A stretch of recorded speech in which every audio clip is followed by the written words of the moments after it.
Bapak, Ibu, Saudara-saudari yang dikasihi Tuhan, selamat pagi, salam dalam kasih Tuhan. Hari ini, Senin dalam Pekan Biasa ke-33.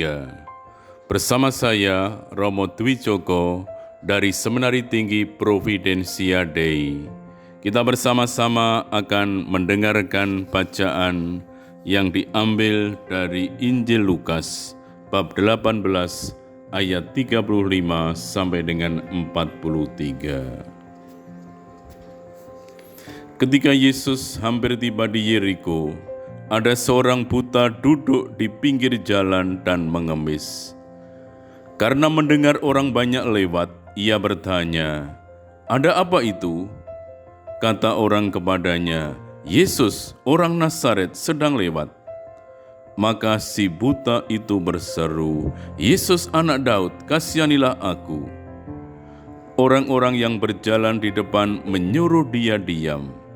Tetapi semakin kuat ia berseru, "Yesus anak Daud, kasihanilah aku." Maka Yesus pun berhenti dan menyuruh orang mengantar dia kepadanya. Ketika si buta itu sudah dekat, Yesus bertanya kepadanya, "Apa yang kau inginkan ku perbuat bagimu?" Jawab orang itu, "Tuhan, semoga aku melihat." Maka Yesus berkata, "Melihatlah, imanmu telah menyelamatkan dikau." Pada saat itu juga ia melihat lalu mengikut Yesus sambil memuliakan Allah. Seluruh rakyat menyaksikan peristiwa itu dan memuji-muji Allah. Demikianlah sabda Tuhan. Terpujilah Kristus. Para saudara, kisah yang sungguh amat indah. Yesus mendengar teriakan seorang buta dan ia menyembuhkannya. Tetapi sebelum Yesus menyembuhkannya, dia bertanya, "Apa yang kau kehendaki supaya aku perbuat bagimu?" Yesus, Tuhan yang berbelas kasih, sungguh menangkap pedihnya derita si buta dan sekaligus melihat imannya. Orang buta itu berhenti memanggilnya anak Daud. Gelar itu digantinya dengan kata-kata Tuhan. Ini sesuatu yang sangat indah. Semula dia menyebut Yesus anak Daud. "Apa yang kau inginkan ku perbuat bagimu?" Dan si buta itu menjawab dengan amat indah, "Tuhan, semoga aku melihat." Dia memandang Yesus sebagai Tuhan. Ini sungguh luar biasa, memperlihatkan iman si buta itu. Iman memang selalu datang dari mendengar sabda. Mula-mula si buta mendengar suara rombongan, lalu ia diberitahu nama pemimpin rombongan itu, yakni Yesus orang Nazaret. Namun apa yang terjadi?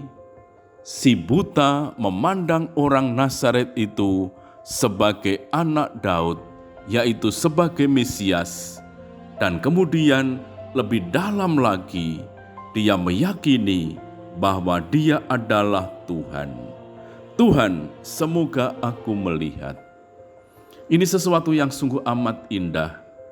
Iman ialah memandang misteri-misteri Allah, bahkan Tuhan sendiri.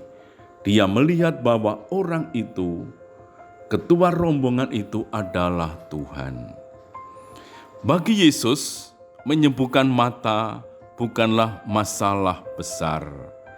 Yesus justru berjalan dari rumah ke rumah, dari desa ke desa, dari kampung ke kampung, dari kota ke kota, sambil menantikan suara orang berseru seperti digemakan oleh si pengemis buta ini, "Kasihanilah aku Tuhan."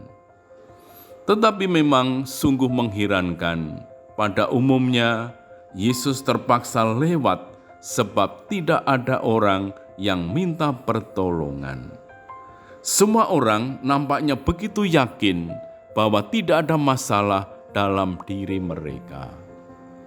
Sebagaimana juga orang-orang Yahudi menolak kehadirannya, menolak Tuhan itu, mereka mengeraskan hati, bahkan akhirnya membunuh Yesus sendiri. Para saudara, buta hati adalah sebuah penyakit yang gawat. Yesus pun tidak berdaya jika manusia tidak mau mengakui dirinya sebagai yang buta.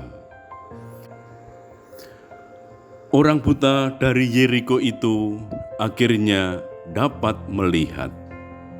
Ia memperoleh apa yang dirindukan oleh hatinya. Maka hati yang baru terciptalah dalam dirinya. Hati baru macam apa? Ia mulai mengikut Yesus Sang Guru. Ia seolah tahu apa yang di kemudian hari akan dicatat oleh penginjil Yohanes.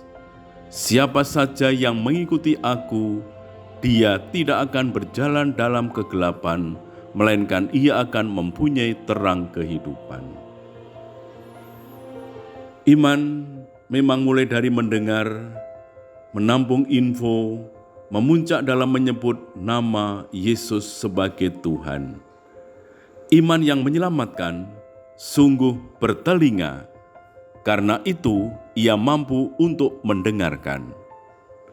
Iman yang menyelamatkan sungguh bermulut, sebab ia meminta atau berseru. Iman yang menyelamatkan benar-benar bermata, sehingga ia melihat. Iman yang menyelamatkan pun berkaki, sehingga berani menapaki jalan sengsara, ambil bagian dalam sengsara Yesus Tuhan. Marilah kita berdoa. Ya Tuhan, semoga kami melihat dan semoga Engkau menjadi cahaya kami. Semoga kami mendengar dan Engkau menjadi nyanyian bagi kami. Yesus anak Daud, kasihanilah kami. Jadikanlah kami umat-Mu untuk terus memuji Engkau sekarang dan selama-lamanya, karena Engkaulah Tuhan dan Juru Selamat kami. Amin. Tuhan bersamamu dan bersama rohmu. Semoga Allah yang Maha Kuasa memberkati saudara sekalian, Bapa dan Putra dan Roh Kudus. Amin.